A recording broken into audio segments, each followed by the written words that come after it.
Bonjour à tous, bienvenue dans l'After Afrique, votre nouveau podcast de l'After dédié au football africain. C'est déjà le 5e numéro de ce podcast inédit. Nous sommes à 9 mois maintenant de la prochaine Coupe d'Afrique au Maroc qui démarrera le 21 décembre prochain. Et d'ici là, 2 fois par mois, l'After débat de l'actualité du foot africain avec des invités et avec Hamza Ramani qui est là comme lors de chaque podcast. Salut Hamza. Salut Gilbert. Notre 5e épisode sera consacré en grande partie au match de qualif à la Coupe du Monde des prochains jours dans la zone Afrique. Nous débattrons des différents enjeux dans quelques minutes avec quelques amis spécialistes. On ira notamment au Cameroun, on ira aux Comores. Et dans quelques petites secondes, nous recevrons Corentin Martins, nouveau sélectionneur de Madagascar. Et puis Hamza, comme d'habitude, toute l'actualité du jour avec toi. L'After Afrique, c'est parti. Avec Total Énergie, vibrons ensemble sur RMC.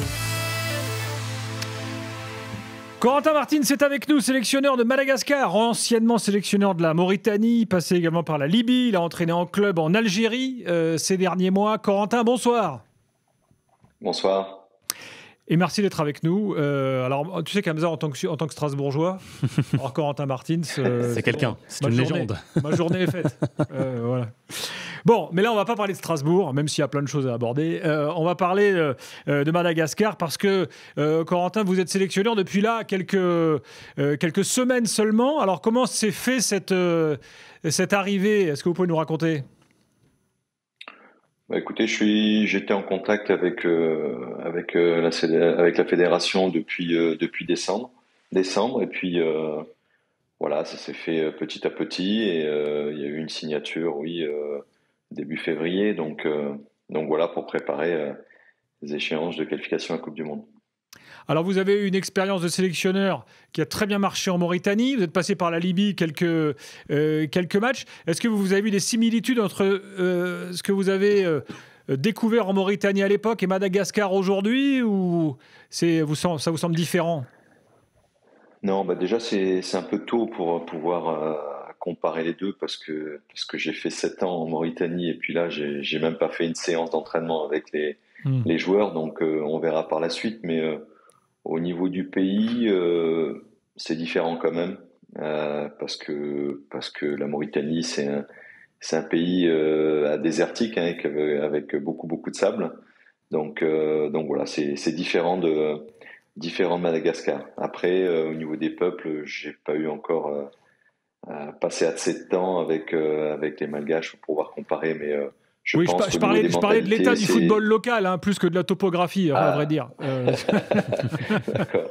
Non, mais au niveau du football local, c'est comme je disais, j'y ai passé 5 jours. Je pense que aujourd'hui, la Mauritanie est beaucoup plus avancée parce qu'elle a beaucoup de championnats au niveau de différentes catégories. Donc, alors qu'à Madagascar, il y a les championnats de première division, deuxième division, mais bon, il y a rien après derrière, quoi. D'accord, donc il y a du boulot, en l'occurrence, pour développer en local le football. Et sur la sélection, qu'est-ce que vous avez trouvé comme situation ? Écoutez, moi j'ai vu la plupart de leurs matchs, les derniers matchs de ces 2 dernières années. C'est plutôt une sélection qui a des qualités techniques, c'est ce que je recherche souvent. Ils ont perdu, ils se sont pas qualifiés pour la prochaine CAN sur des détails. Avec souvent ça s'est joué c'était des scores vraiment très serrés, 1-0, 2-1. Voilà, ils ont pas réussi à se qualifier, donc là on a un sacré défi pour cette année, c'est de se qualifier pour la Coupe du Monde. Voilà, on est 3e à 2 points du premier, donc on va faire le maximum.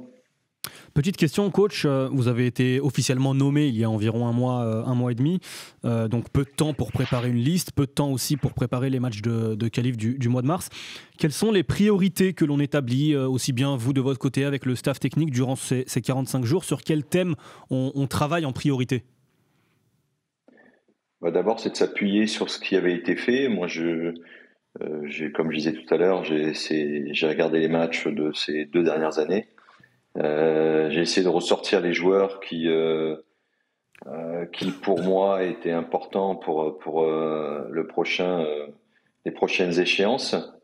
Et après, il y a des gens au niveau de la fédération qui travaillaient aussi sur une liste de joueurs binationaux. Donc voilà, je me suis attaché à ça durant ce mois-ci. C'est appeler les joueurs cadres de la sélection et rencontrer des futurs sélectionnés aussi des binationaux. Donc voilà, c'est ce que j'ai fait pendant ce dernier mois.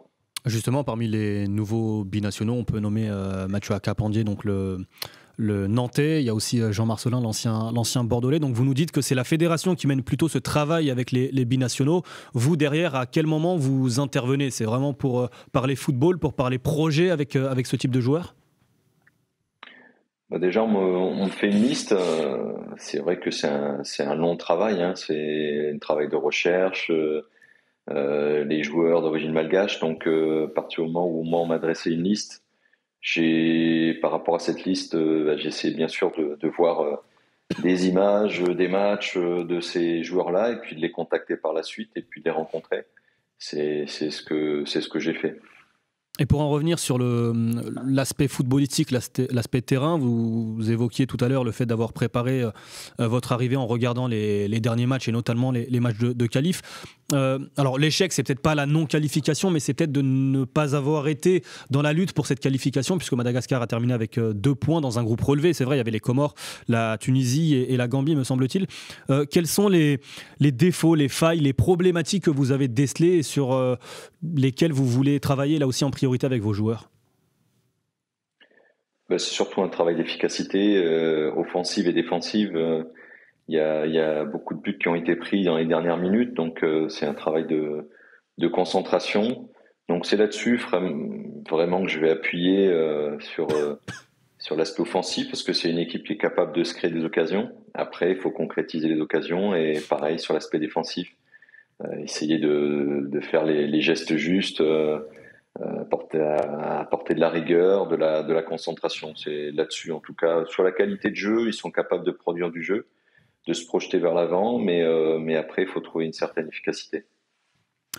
Alors, il y a 2 matchs évidemment fin mars pour la qualif de Coupe du Monde. Donc effectivement, Madagascar est dans la course après 4 rencontres, ce qui déjà est en soi positif et une réussite, puisque Madagascar n'est pas un pays qui se qualifie à toutes les cannes, bien sûr. Et dans un groupe avec le Ghana et le Mali aussi. Coupe du Monde, c'est évidemment jamais arrivé. Donc déjà, atteindre l'objectif que vous avez donné tout à l'heure, c'est-à-dire aller à la Coupe du Monde, ce serait complètement dingue en fait, concrètement. Bien sûr, ça paraît utopique de parler de Madagascar en Coupe du Monde, mais aujourd'hui, après 4 matchs, il en reste 6, c'est long. Mais aujourd'hui, Madagascar est à 2 points du premier. Alors c'est un groupe où il y a quand même le Mali et le Ghana qui ont des joueurs qui jouent dans des grands clubs en Europe. Les Comores aussi qui font un gros travail et qui sont pour l'instant premiers. Donc ça va pas être facile, mais on va essayer de jouer le coup à fond, essayer de prendre les matchs les uns après les autres, et puis de montrer la qualité des joueurs aussi.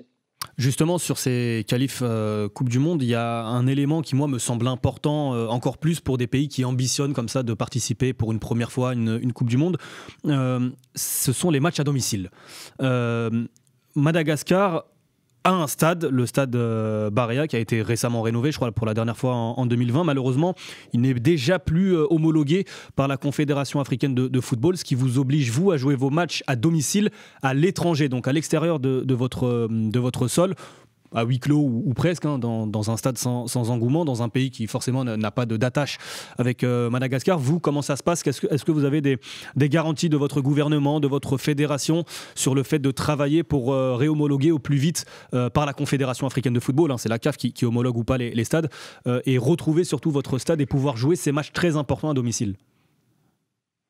Vous avez raison d'appuyer là-dessus, parce que c'est vrai que pour pouvoir espérer aller dans des compétitions comme ça, il faut bien sûr gagner des matchs à domicile en s'appuyant sur des supporters. Là, moi je l'ai vu, le stade il est magnifique, mais il manquait quelques petits points à régler, et je crois ce qui a posé problème, d'après ce qu'on m'a dit, c'était la qualité de la pelouse. Donc voilà, c'est là-dessus qu'il faudra travailler en tout cas pour pouvoir accueillir nos deux adversaires du mois de septembre. Mais vous avez des garanties, vous savez qu'au mois de septembre, vous pourrez les accueillir sur votre sol? Non, j'ai aucune garantie. Non, pas du tout. Maintenant, ils savent l'importance de ces matchs à domicile. Donc, j'espère que les gens qui travaillent pour pouvoir lever tous ces petits problèmes en prendront conscience et qu'il faut vraiment faire le maximum pour pouvoir accueillir des matchs dans le stade à Madagascar. Alors pour être précis, alors tout ça était évidemment antérieur à votre arrivée, mais cette histoire de stade est devenue un sujet de débat important à Madagascar, puisque le stade a été construit en 2021 pour un montant de 77 millions de dollars, ce qui est conséquent pour un stade. Et en fait, il y a eu les Jeux de l'océan Indien qui ont été organisés sur place, et il y a eu une bousculade malheureusement qui a fait plusieurs morts. Et c'est suite à ça que la CAF a retiré l'homologation. Depuis, la CAF a constaté les améliorations en termes de sécurité. Alors, il y a la problématique de la pelouse dont Corentin parlait, mais voilà où on en est aujourd'hui. Et à Madagascar, on a le ministre, le secrétaire d'État chargé du stade. Il y a un secrétaire d'État chargé du stade qui, lui, nous, on regrette l'apparition de nouvelles normes que la CAF avait peut-être pas communiqué dans un premier temps. Donc la CAF est très exigeante. C'est pour ça qu'il y a beaucoup de sélections qui jouent notamment au Maroc, qui accueillent ces sélections. Et ce sera le cas face au Ghana dans quelques jours. La CAF est peut-être, si je peux me permettre, un peu trop exigeante, Hamza, parce qu'il y a peut-être des jauges de public à adopter pour permettre quand même d'ouvrir les stades, éviter les problèmes de sécurité et permettre aux sélections de jouer plus fréquemment à domicile. Enfin, bon. C'est aussi. Je suis un peu d'accord parce que moi, j'ai vu le stade, j'ai vu la pelouse. Alors la pelouse, c'est pas la pelouse de Wembley, ça c'est sûr. Et le pire, c'est que c'est un superviseur anglais qui est venu voir la pelouse, donc je m'attendais pas à une réponse positive de sa part, parce que la pelouse a été correcte. C'était une pelouse comme on a l'habitude de voir dans beaucoup de stades en Afrique. Une pelouse dense, mais en tout cas, je pense qu'il y avait moyen de faire des matchs de qualité sur cette pelouse. Mais bon, voilà, une décision a été prise et il faudra jouer ailleurs, quoi.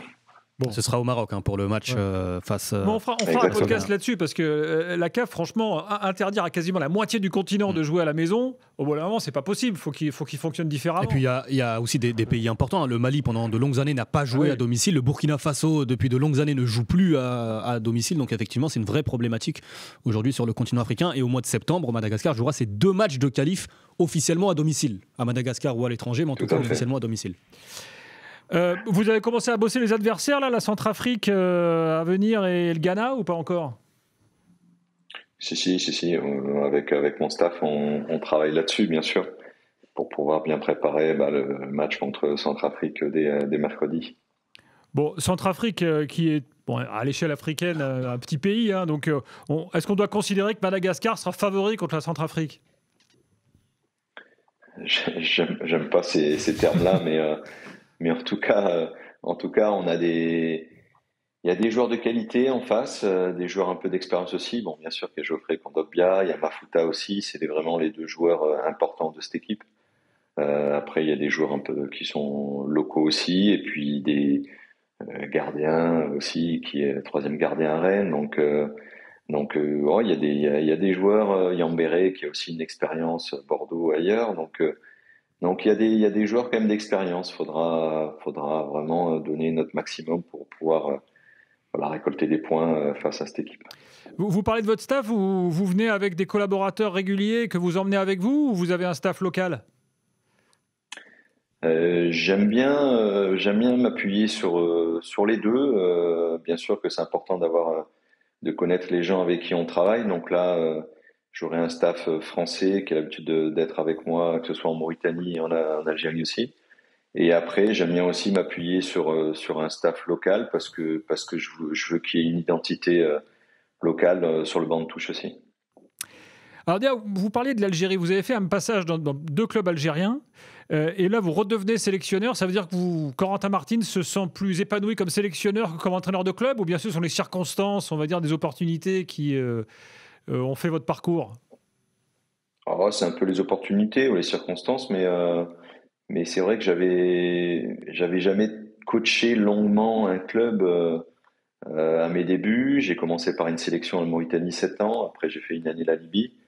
Et c'était l'occasion de voir aussi en club comment ça fonctionnait. Donc l'année dernière, ça s'est bien passé avec une jeune équipe. Et puis là, en début de saison, ça s'est moins bien passé parce qu'il y a beaucoup plus d'exigences quand on va dans des grands clubs. Et donc on sait qu'il faut gagner tous les matchs. Et là, on a eu après une qualification au tour préliminaire Champions League, on a fait 4 matchs en championnat. Il y a eu 3 matchs nuls, 0-0 et une défaite. Et bon, voilà, le club a décidé de se séparer de moi, quoi. Voilà. Oui, Corentin est notamment passé par le fameux club du Paradou que tu connais bien, Hamza, qui est un club formateur en Algérie, qui a une réputation, on va dire. Ben Sebaini, Youssef Attal, Hichem Boudaoui, pour parler des plus connus, viennent de là-bas. Bon. Tout à fait. Un mot d'ailleurs sur les clubs algériens. On a fait un podcast là, il y a quelques temps sur le développement avec Patrice Baumel sur le développement des clubs algériens. Vous avez trouvé une situation, comment dirais-je, mature en Algérie, dans les clubs, ou bien plus chaotique? Enfin, quel bilan vous faites finalement de votre passage? Écoutez, au niveau des infrastructures, c'est pauvre. C'est pauvre.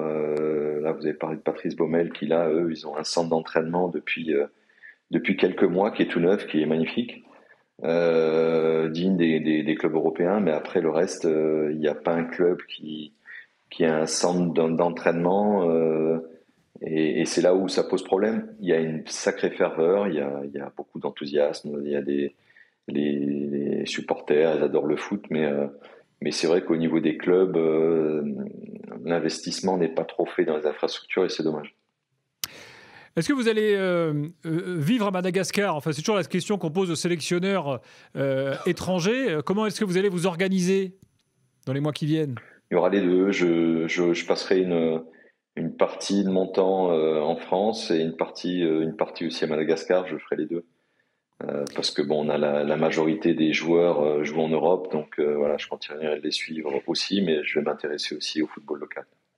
Oui, c'est-à-dire qu'il faut aller voir les joueurs également et les rencontrer lors de leurs championnats respectifs sur le terrain, quoi. C'est ça qui justifie aussi le fait qu'on ne peut pas rester à demeure dans le pays, si je comprends bien. Oui, exactement, oui. Tout à fait.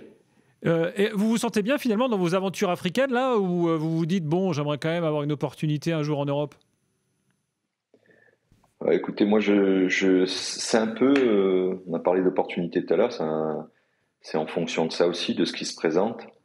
J'ai commencé par l'Afrique, la Mauritanie, donc j'ai pris beaucoup de plaisir. Et moi, je prends ces occasions-là pour des aventures humaines. Et encore une fois, voilà, une nouvelle aventure avec Madagascar. Sur le continent africain, mais ouais, j'ai pris du plaisir et j'espère en prendre encore. Je me permets une question supplémentaire. Quand on est sélectionneur de Madagascar, on gagne sa vie comme un entraîneur de Ligue 2, par exemple, de National ou de Ligue 1?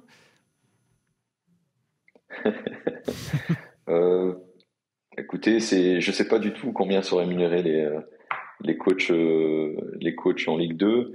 Mais voilà, à partir du moment où on accepte un challenge, que ce soit sportif et financier, on y va, quoi. Voilà, parce que aujourd'hui, j'ai une rémunération qui me convient. Je me pose pas la question. Alors j'ai gagné plus auparavant, j'ai gagné un peu moins aussi. Voilà, c'est pas ça le plus important. Encore une fois, c'est d'essayer de prendre du plaisir et essayer de créer une aventure humaine positive avec un groupe de joueurs et un staff. Et puis de créer du plaisir aussi pour le peuple, parce qu'aujourd'hui, je suis à la tête d'une sélection, donc pour le peuple d'un pays et aujourd'hui malgache. Bon, je crois que les salaires en Ligue 2, c'est aux alentours de 15 000 € pour un entraîneur. C'est encadré par une convention, me semble-t-il. Merci Corentin Martins, en tout cas. Coach. On vous suit. Voilà. Et on espère que ça va fonctionner. C'est vrai que si Madagascar va à la Coupe du Monde, alors là, ce serait un des exploits majeurs du continent. Déjà terminer en barrage, ce serait exceptionnel. Alors c'est vrai qu'il y a plus de place aujourd'hui puisqu'on a 9 plus 1 barragiste, mais bon, c'est un peu un parcours du combattant, ça devient Koh-Lanta pour celui qui ira en barrage. Et déjà quand même, ça veut dire même terminer deuxième, ça veut dire terminer devant le Ghana ou devant le Mali ou peut-être devant les deux si en plus il y a les Comores devant. Donc ce sera quoi qu'il arrive quelque chose d'historique pour le football africain. Merci Corentin Martins, à bientôt. Merci à vous. Au revoir. Bye bye, bonne journée. Alors justement, on va enchaîner là-dessus, Hamza, ensemble, sur les qualifications donc, à la Coupe du Monde. Rappelle-nous le principe, là, parce que tu parlais de barragistes, il faut qu'on comprenne bien. Oui. Donc, tout le monde participe. Il y a eu un petit tour de cadrage pour éliminer les équipes les plus faibles du continent. C'est l'Érythrée surtout qui a été disqualifiée. Il y a le Congo, la situation aujourd'hui avec une fédération suspendue. Oui, voilà. Mais on a 9 poules, avec le premier de chaque poule qui se qualifie directement pour la Coupe du Monde. Donc on a 9 poules de 6 équipes officiellement. Alors après on enlève Érythrée et en plus le Congo qui font partie de la même poule, c'est celle du Maroc. Les 9 premiers, enfin le premier des 9 poules se qualifie directement pour la Coupe du Monde. Les 4 meilleurs deuxièmes se qualifient pour un barrage. Alors ce barrage, on prend les 4 meilleures équipes africaines qui s'affrontent entre eux. Et puis ensuite, le vainqueur de ce barrage ira en barrage intercontinental où, selon le classement FIFA, il pourrait être qualifié directement soit en finale, soit il entrera en lice en demi-finale, avec donc une place à aller chercher face à des pays de la zone Amérique du Sud, de la zone Océanie, de la zone européenne ou asiatique. Ça semble quand même hypothétique, quoi. Comme tu as dit, Koh-Lanta... On ne sait jamais. C'est même pire que Koh-Lanta, là. Et ce sera sur terrain neutre. Hein. Donc normalement, chez le pays hôte, donc aux États-Unis. Si les barragistes sont des équipes, je sais pas, du calibre du Mali, du Sénégal ou autre, pourquoi pas. Enfin, ça peut arriver. Là, on parlait de Madagascar. Madagascar, barragiste, avec tout ça à surmonter en plus. Sur le papier, on peut se dire effectivement c'est plus compliqué. Maintenant, dans une poule, encore une fois, celle de Madagascar, quand tu as des pays comme le Ghana ou comme le Mali, quand on a le Sénégal qui est en difficulté derrière le Soudan et devant la République démocratique du Congo, ils peuvent aussi aller prétendre à une place et être le 10e pays africain qualifié en Coupe du Monde. Bon, déjà 9 pays africains à la Coupe du Monde, évidemment, tout ça, c'est du fait de l'élargissement à la Coupe du Monde. Hein, il y a quelques jours, on parlait dans l'after d'un projet éventuellement à 60 sélections de la FIFA. Je rappelle qu'il y a à peu près 200 pays affiliés à la FIFA. Un peu plus, ouais. Donc, en gros, on aurait 1 sur 3. Et il y en a 54, me semble-t-il, à la CAF. Voilà. Comme le nombre de nations en Afrique, en l'occurrence. Bon, alors justement, on va faire ça un peu groupe par groupe. Enfin, on va se concentrer sur les points chauds, surtout. Et donc, là, logiquement, démarrons par le groupe qui concerne Corentin Martins, qui accueille donc Comores, Ghana, Madagascar, Mali, Centrafrique et Tchad, avec donc des matchs d'ores et déjà décisifs, parce que c'est très serré dans ce groupe, Hamza. Oui, effectivement, on a des 4 pays qui se tiennent en 4 points. Donc, Comores, Ghana en tête avec 9 points. Les Comores devant le Ghana à la différence de but. Madagascar avec 7 points à la 3e place, le Mali avec 5 points à la 4e place, la Centrafrique avec 4 points à la 5e place, et donc on a des matchs très très importants, un Comores-Mali qui malheureusement se disputera au Maroc, mais déjà très très intéressant, et puis lors de la 6e journée, le Ghana ira affronter Madagascar, là aussi ce sera au Maroc, le Mali de son côté jouera donc 2 matchs face aux Comores et face à la Centrafrique, là aussi ce sera sur terrain neutre, là aussi ce sera au Maroc. Bon, décidément, le Maroc, tout se passe au Maroc dans le foot africain. C'est un truc de fou quand même. Ils aspirent tout. Les dirigeants, les matchs, les Marocains sont partout. Il y a pas mal de matchs au Maroc. Il y en a aussi de plus en plus en Côte d'Ivoire. Bravo désormais. le Maroc d'accueillir toutes ces sélections. Ça fait partie de l'entraide. On en avait parlé dans un précédent podcast de l'entraide africaine. Voilà. Alors, on va parler plus spécifiquement de la sélection des Comores. Parce qu'on a la chance d'avoir avec nous Nordine Ali Saïd, qui est journaliste comorien. Bonjour Nordine. Bonjour Gilbert, bonjour Hamza. Salut Nordine. Beau bureau, Nordine, que l'on voit là à l'écran. Il est au top. Bon. Gilbert, c'est le but pour éduquer les enfants. Voilà. Très bien. Les Comores premiers de la poule. Alors, les Comores, on a découvert les Comores dans les récentes Coupes d'Afrique avec souvent des parcours assez dingues. On va dire, Hamza, que c'était un peu c'est l'équipe fraîcheur de ces dernières années, quoi. La Coupe d'Afrique 2021, encore une fois, ce 8e de finale. Alors déjà, il y a la phase de poule historique avec une qualification lors de la dernière journée face au Ghana. Et puis, ce qui a, à mon sens, c'était une histoire africo-africaine avec le petit pays des Comores qui, pour la première fois de son histoire, dispute une Coupe d'Afrique, qui va éliminer le grand Ghana qui se retrouve en 8e de finale de Coupe d'Afrique. À mes yeux, à ce moment-là, ça devient une histoire mondiale. C'est le monde qui s'est intéressé à la CAN et aux Comores avec cette situation où le 8e de finale face au pays hôte, le Cameroun, les Comores avaient joué, rappelons-le, sans gardien de but. Donc avec Chaker à la dure, le latéral gauche qui s'est retrouvé gardien durant 90 minutes, le carton rouge en tout début de match, et pourtant, il y a la sensation que ça aurait pu. Donc effectivement, ça avait été une histoire assez dingue et assez extraordinaire dans le monde du football. D'ailleurs, ma première question, Nordine, que devient les Comores ? C'est quoi le parcours des Comores depuis cette Coupe d'Afrique au Cameroun ? depuis cette Coupe d'Afrique au Cameroun, tu as eu déjà un changement au niveau du sélectionneur. Amir Abdou, qui a été en sélection de 2013-2014 jusqu'en 2021, il a fait 8 ans à la tête. C'était le Didier Deschamps des Comores. Il est resté 8 ans. Il a réussi à structurer, avec bien sûr son staff, avec la fédération, ils ont réussi à structurer les Comores jusqu'à justement cet apex avec cette Coupe d'Afrique des Nations, comme vous en avez parlé, où c'était un scénario homérique, un scénario exceptionnel avec ce 8e de finale. Et depuis, c'est comme toutes les élections où tu arrives en fin de cycle, tu as des joueurs comme tu parlais du carton rouge qui avait été pris par Najim Abdou, qui est un très bon joueur, mais il se faisait plus tout jeune, il a arrêté sa carrière. Il y a eu un changement de cycle au niveau des... Et il y a eu surtout un changement au niveau du sélectionneur. C'était Younes Zerdouk qui était adjoint d'Amir Abdou, qui a repris la sélection. Younes Zerdouk est avec Amir Abdou depuis 2018. Il a repris la sélection en 2022. Il a dû faire une poignée de matchs, 5 ou 6 matchs jusqu'en fin 2023. Et ça ne matchait pas parce que il avait la méthodologie de séance, il était respecté par les joueurs, mais ça manquait peut-être d'incarnation et il y avait moins de dépassement de soi avec une Zerdouk, mais ils sont quittés en bon terme avec la sélection. Et depuis, un nouveau vent de fraîcheur, ce qu'il fallait, ce qui c'était un honneur, les moins au Comores avec le staff, et c'est Stéphane Cousine. Il est arrivé d'abord adjoint et ensuite il a pu intégrer 3 ou 4 membres de son staff avec lequel il a l'habitude de travailler. La fédération l'a contacté et ça marche plutôt bien. Les résultats sont là. Il y a eu entre les qualifs de Coupe du Monde, la qualification pour la Coupe d'Afrique des Nations avec la... On a une petite coupure avec Nordine, malheureusement. Oui, il en était à nous raconter la CAN. Oui, qualification pour la Coupe d'Afrique. Justement, dans le groupe, on le disait tout à l'heure, de la Tunisie, de Madagascar et de la Gambie, les Comores qui avaient terminé en tête justement de cette poule devant la Tunisie et une victoire face à la Tunisie en Tunisie sur le score de 1-0. Ils avaient terminé invaincus de cette phase de qualification. Effectivement, il y a un nouveau sélectionneur qui est arrivé, c'est l'Italien Stefano Cousine, qui parle français parce qu'il est né à Montréal, au Canada, et qui effectivement a repris un peu ce projet de la sélection comorienne qui aujourd'hui rêve d'une qualification pour la Coupe du Monde. C'est quand même une sacrée progression, parce que les qualifs à laquelle au début c'était surprise, après tu fais un parcours confirmation, derrière faut continuer de progresser, faut rebondir, et c'est ce qu'ils ont fait là. Ouais, c'est ça. Alors, ils ne se sont pas Madagascar par exemple avait participé à une CAN puis ensuite a disparu. Effectivement, ils ne se sont pas qualifiés à la CAN en Côte d'Ivoire, mais effectivement, on les retrouvera au Maroc. D'ailleurs, on rappelle le tirage au sort de la phase de poule. Match d'ouverture, c'est Maroc-Comores. Donc, ils sont dans la poule du pays hôte avec en plus le Mali et la Zambie. Donc, peut-être que cette équipe a de nouvelles ambitions avec une perspective, pourquoi pas déjà de qualification à la Coupe du Monde, ou en tout cas d'espérer, de rêver. Je pense que c'est plus le fait d'entretenir le rêve de qualification pour tout un peuple jusqu'au bout, peut-être jusqu'au mois d'octobre.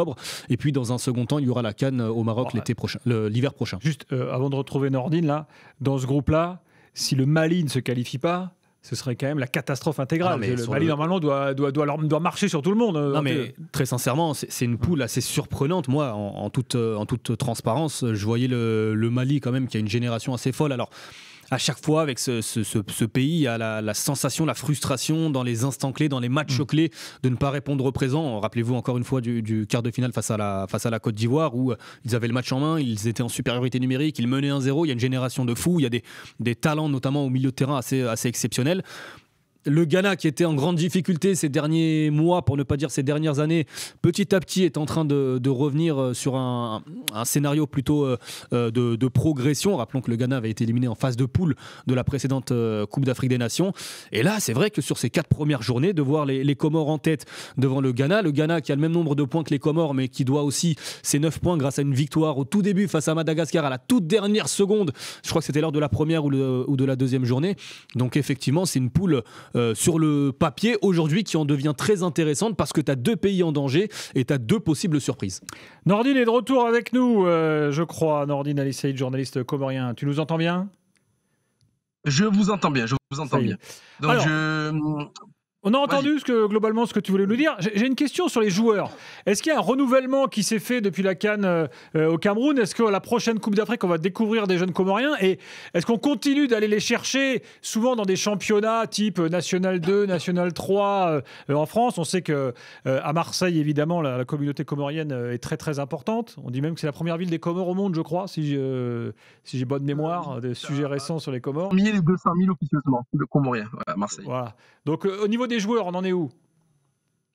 Au niveau des joueurs, tu as la génération Kassidala, Ali Amada, Najim Abdou, qui n'est plus, qui ont arrêté leur carrière internationale après de très bons et très longs joyeux service à la tête de la sélection. Ensuite, voilà, tu as des joueurs qui ont intégré, qui ont carrément changé la phase de la sélection des Comores, comme Miziane Maolida, qui met 3 buts en qualification à la Coupe du Monde, qui est très important dans le match. Un joueur Rafiki Saïd qui joue actuellement à l'Estac à 3.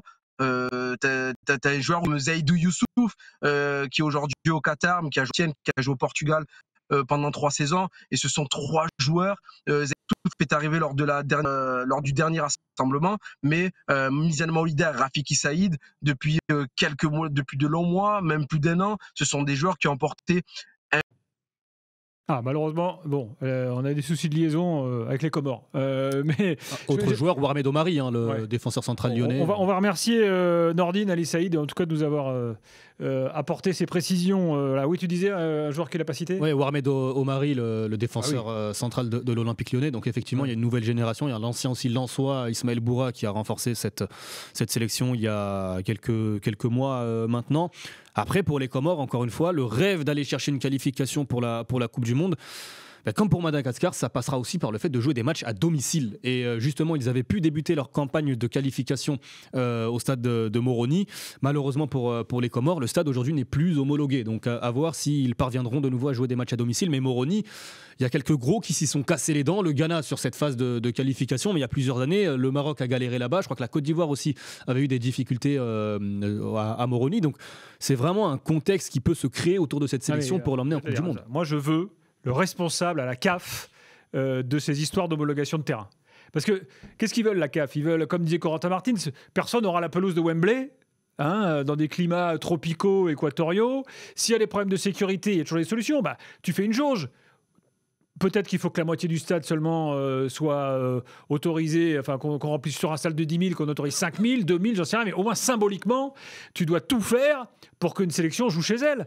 Il y a des pays qui ne voient jamais leur sélection, c'est terrible. Je suis d'accord avec toi. Le Burkina Faso, encore une fois, pour les supporters du Burkina Faso. J'y suis allé, il y a un très grand stade et tout. Oui, mais tu sais que les supporters du Burkina Faso, ça faisait de longues années qu'ils n'avaient plus vu la sélection à domicile. Du coup, ils ont profité de la CAN en Côte d'Ivoire, qui, on le rappelle, est un pays frontalier du Burkina Faso. Je crois que la poule du Burkina, c'est à Bouaké, donc dans le nord du pays.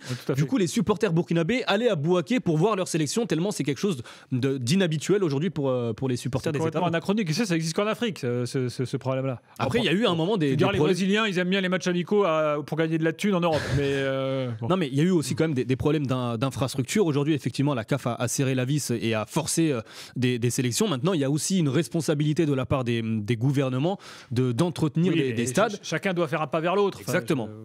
Voilà.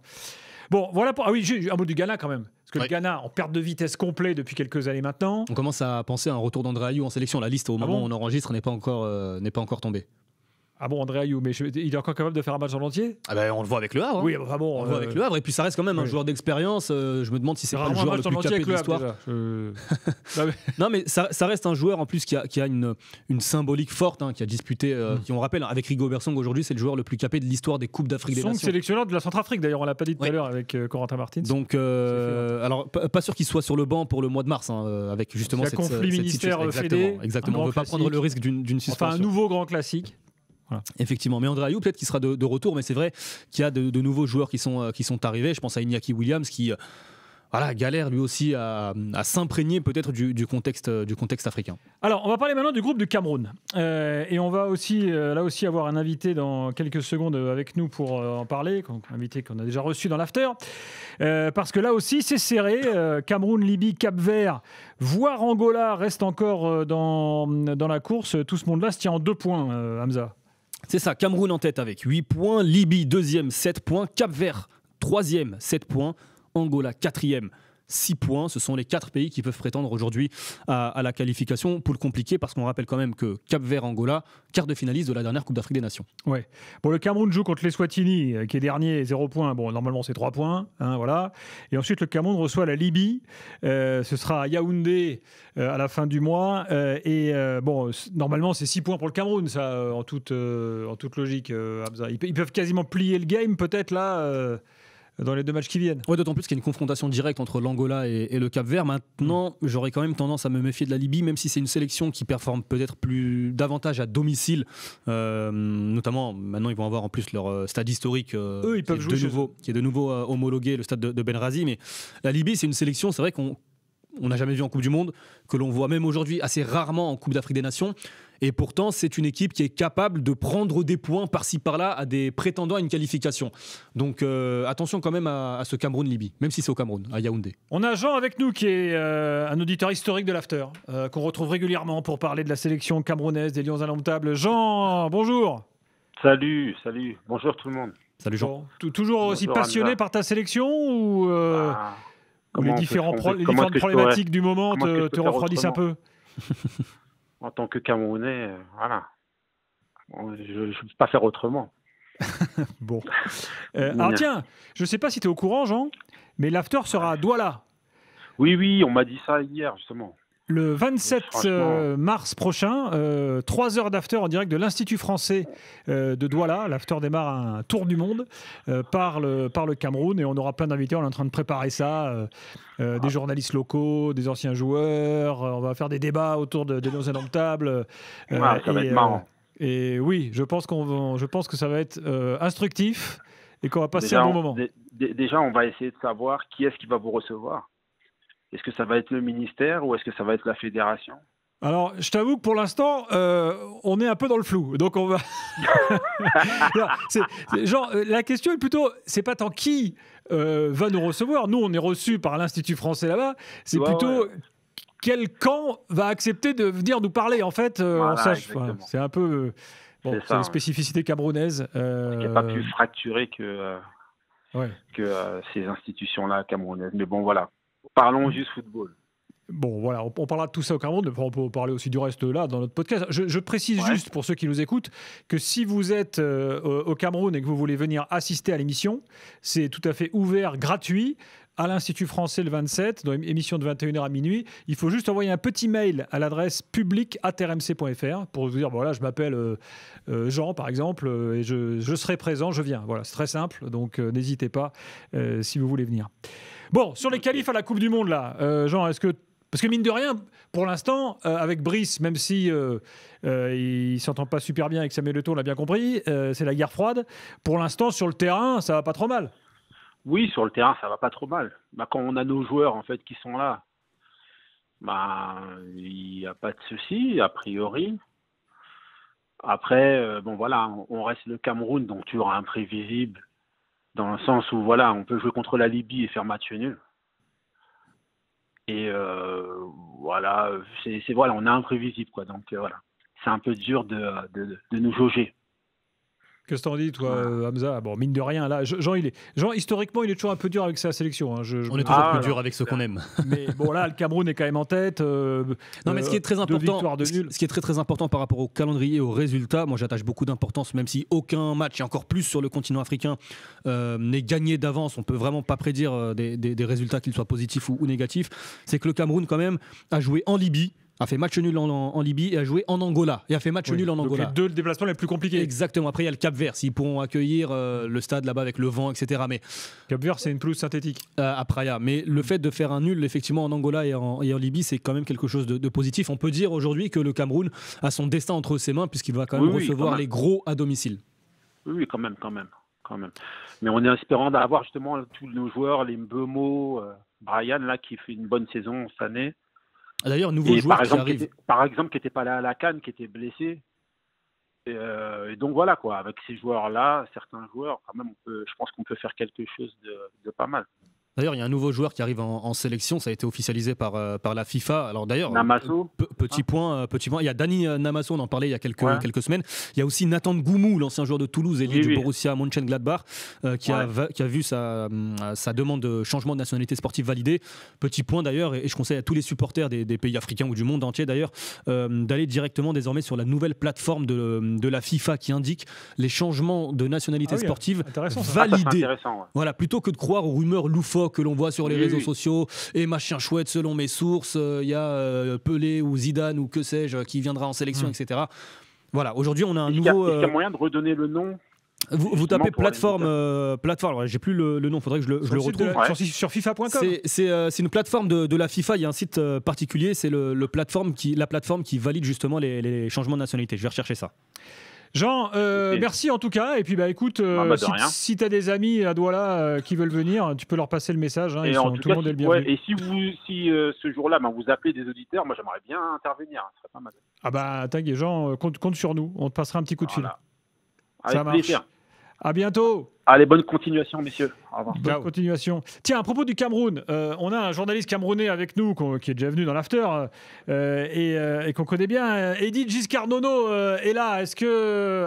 on le voit là sur notre écran, magnifique. Salut. Salut Gilbert, comment vous allez? Ça va, on était en train de discuter des matchs à venir là.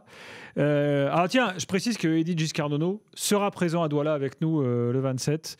D'ailleurs, je remercie Eddy Giscard qui nous file un gros coup de main là, sur l'organisation de cette soirée et voilà, qui sera un de nos piliers dans l'after à Douala. Alors, parlons un peu du sportif là. Est-ce que toi, tu fais partie, comme Jean, des gens qui disent attention, parce qu'avec la sélection, on n'est jamais à l'abri de rien, ou est-ce que tu es globalement serein pour la qualif à la Coupe du Monde, là, en sachant que le Cameroun, pour l'instant, est invaincu? Écoutez, la sérénité n'est pas une notion absolue du football. Hein. Il faut raison garder. C'est vrai que le Cameroun, actuellement, tout se passe plutôt bien avec le groupe. C'est un groupe qui vit bien. Il y a, comme j'ai entendu parler à l'instant, de nouveaux joueurs comme Namasso qui pourrait vraisemblablement rejoindre le groupe. Il y a une liste qui va être communiquée jeudi. Il est convoqué. Qui a été annoncé par la FECAFOOT. Edith, excuse-moi de te couper. Dani Namasso a été convoqué, ça a été officialisé par Porto. À Porto, c'est Porto qui a vendu la mèche, donc Namasso convoqué, même si on n'a pas encore la liste de Marc Brice. Le nom de la plateforme? Tu l'as retrouvé? FIFA Change of Association Platform. FIFA Change of Association Platform. Vous tapez ça sur votre moteur de recherche et vous aurez tous les changements de nationalité sportive, l'ancien pays, le nouveau pays et la date qui vous permettent du coup de savoir que le changement de nationalité est acté. Avant de revenir au Cameroun, le temps passe. Parlons un peu des autres groupes et des matchs vraiment qu'il faudra suivre de près. Hamza, dans les jours qui viennent. Oui, alors il y a le groupe B, le groupe justement du Sénégal, du Soudan et de la République démocratique du Congo, avec un explosif Soudan-Sénégal. Alors là aussi sur terrain neutre, malheureusement Soudan pour des surprise problèmes. qui est en tête, alors que c'est la guerre civile dans ce pays, c'est compliqué, et pourtant ça marche. Problème de guerre civile, donc forcément match délocalisé à Benghazi en Libye, mais Soudan-Sénégal qui sera un match évidemment très très important. Le Soudan en tête avec 2 points d'avance sur le Sénégal, 3 points d'avance sur la République démocratique du Congo. Vraisemblablement, ce sont les 3 pays qui lutteront jusqu'au bout pour aller chercher une qualification en Coupe du Monde. Un autre groupe très très chaud, c'est le groupe C, avec 4 pays. Le Rwanda, l'Afrique du Sud, le Bénin qui sont avec 7 points, le Lesotho avec 5 points et le Nigeria est avant-dernier avec 3 points. Le Nigeria avec son nouveau sélectionneur Eric Shell, donc obligation de résultat pour le Nigeria qui se rendra à Kigali pour y affronter le Rwanda, le leader. Donc match très très important pour les finalistes de la dernière Coupe d'Afrique des Nations. Le Nigeria qui accueillera le Zimbabwe. Autre match plutôt sympa, ce sera lors de la 6e journée en Côte d'Ivoire, match délocalisé en Côte d'Ivoire, le Bénin face à l'Afrique du Sud. Bon, par ailleurs, il y a l'Algérie qui est concernée évidemment. L'Algérie qui se bat actuellement avec le Mozambique, égalité de points. Et il y a un Algérie-Mozambique qui est programmé. Là aussi, je pense que c'est le groupe le plus tendu aujourd'hui, puisque sur les 6 pays, la Somalie est décrochée avec 0 points. Les 5 autres pays se tiennent en 3 points. Algérie-Mozambique, 9 points. Botswana, Guinée, Ouganda, 6 points. Donc aujourd'hui, on a 5 pays sur 6 qui rêvent d'une qualification pour la Coupe du Monde. Et là, on n'a que des matchs avec une confrontation directe lors de la 5e journée. Mozambique, Ouganda, ce sera au Caire. Botswana, Algérie à Francistown. La Guinée, de son côté, accueillera en Côte d'Ivoire la Somalie. Et puis lors de la 6e journée, l'Algérie accueillera le Mozambique, ce sera du côté de Tizi Ouzou. Ouganda, Guinée, là aussi match très très important à Kampala, et le Botswana accueillera la Somalie. Donc vraisemblablement, après cette trêve internationale du mois de mars, on verra un petit peu plus qui pourra prétendre ou non à la qualification pour la Coupe du Monde dans cette poule. Et puis alors un mot du Maroc, parce que alors, le Maroc évidemment, organisateur de la prochaine CAN, joue les qualifs, mais bon, un peu pour du beurre à la CAN. Donc finalement on se retrouve avec assez rarement des matchs importants et décisifs pour le Maroc. Et là c'est le cas. Effectivement, et je parlais tout à l'heure justement de cette poule de 4 aujourd'hui, puisque le Congo voit sa fédération être suspendue, donc normalement pas de match pour le Congo. Le Maroc, il y aura 2 matchs là aussi à l'occasion de cette trêve internationale, 2 matchs au Maroc, à domicile à Oujda. Ce sera officiellement à l'extérieur face au Niger, puis à domicile, mais toujours à Oujda face à la Tanzanie. Honnêtement, le Maroc, je ne vois pas dans quel monde ils ne peuvent pas terminer, terminer premier. On n'est pas inquiet pour le Maroc, on n'est pas non plus inquiet pour l'Égypte, qui a déjà pris de l'avance dans son groupe, où se trouve notamment le Burkina d'ailleurs. Avec un Guinée-Bissau, Burkina Faso, là, qui sera très intéressant lors de la 6e journée, qui sera décisif, peut-être pour la 2e place, la place de barragiste. Un mot également du groupe de la Côte d'Ivoire, parce que là, il risque d'y avoir un mano à mano entre la Côte d'Ivoire et le Gabon pour déterminer la première place. 1 point d'avance pour l'instant pour les Ivoiriens sur les Gabonais, 10 points pour les Ivoiriens, 9 pour le Gabon et 7 pour le Burundi qui reste dans la course. Et surtout, le match de la Côte d'Ivoire, ce sera face au Burundi. Là aussi, ce sera au Maroc, match délocalisé, mais officiellement à l'extérieur sur la pelouse du Burundi, avant, dans un second temps, de recevoir la Gambie. Le Gabon, de son côté, accueillera à Franceville les Seychelles avant de se déplacer à Nairobi pour y jouer le Kenya. Et puis un mot de la Tunisie, puisque dans son groupe, les Tunisiens sont également en tête avec 2 points d'avance sur la Namibie. Là aussi, bon, la concurrence. Ce qui est assez étonnant, c'est la Guinée équatoriale, qui est quand même une équipe qui régulièrement fait des coups. Et là, ils sont plutôt à la rue. Oui, alors la Guinée équatoriale, c'est assez particulier. Ils sont avant-derniers avec 3 points seulement, mais ils ont eu 2 matchs. On en parlera tout à l'heure avec Emilio Insoué, mais 2 matchs qu'ils avaient remportés et qu'ils ont finalement perdu sur tapis vert parce que le joueur n'était pas qualifié. On en parlera parce qu'il a été requalifié. Donc là aussi, c'est bien précis sur le cas Emilio Insoué. Mais effectivement, aujourd'hui, sur le papier, la Guinée équatoriale semble décrocher. Il va falloir faire un sans faute pour aller chercher une 2e place. Effectivement, la Tunisie en tête avec 10 points, devant la Namibie 8 points, le Libéria 7 points, et là aussi il y a un match très important pour la Tunisie qui se rendra au Libéria avant d'accueillir le Malawi.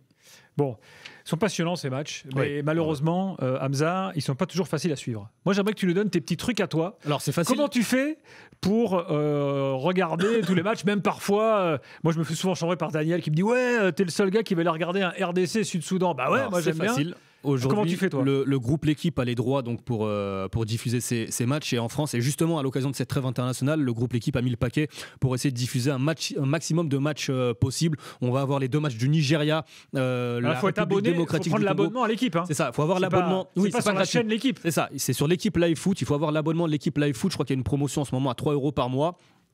Vous avez donc les matchs internationaux européens, sud-américains avec Brésil-Argentine et Brésil-Colombie, et les matchs africains. On retrouve Hamza Ramani qui commente. Ouais, c'est ça. Ouais, tu as raison de faire cette publicité-là parce que tu auras une quarantaine de matchs. De les voir. C'est ça, tu auras une quarantaine de matchs africains à l'occasion de cette trêve internationale qui seront diffusés.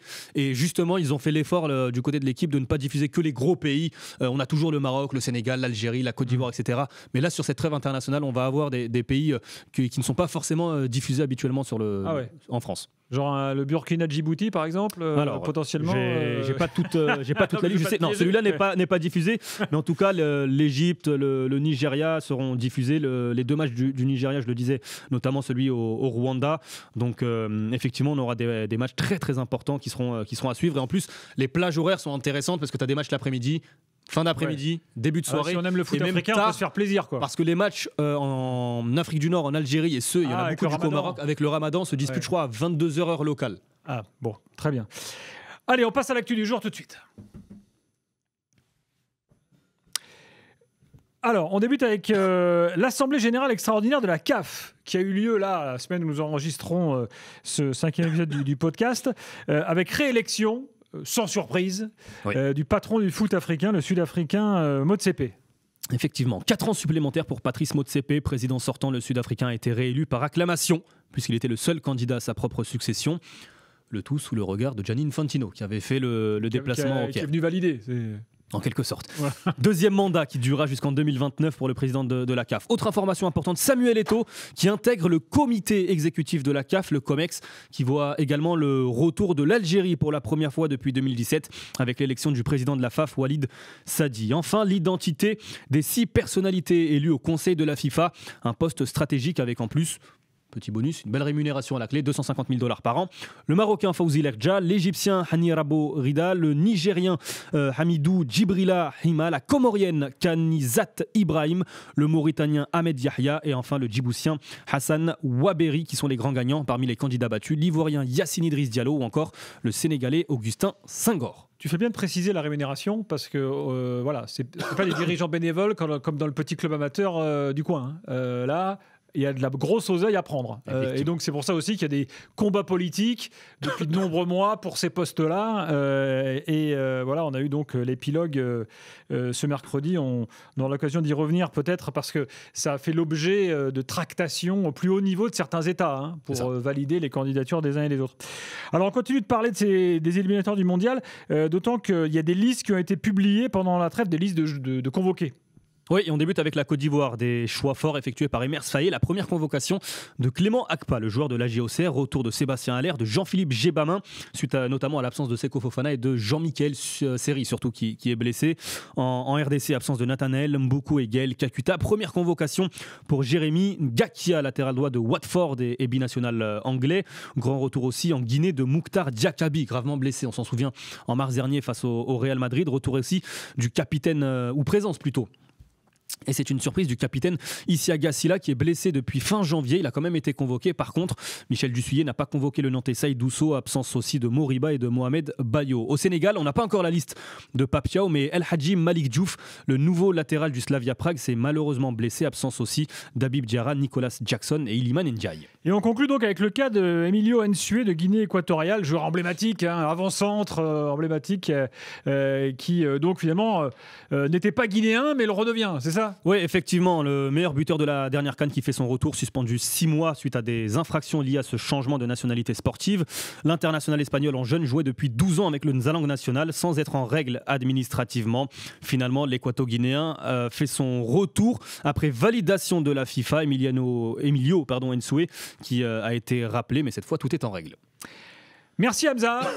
On retrouve le podcast évidemment sur toutes les plateformes. On retrouve également le podcast C'est une nouveauté sur YouTube. On est désormais également à la télé. Donc n'hésitez pas à rechercher le podcast After Afrique sur YouTube et sur toutes vos plateformes. Et on se retrouve d'ici une quinzaine de jours en direct à Douala le 27. Merci Hamza. Merci. Bonne journée à tous.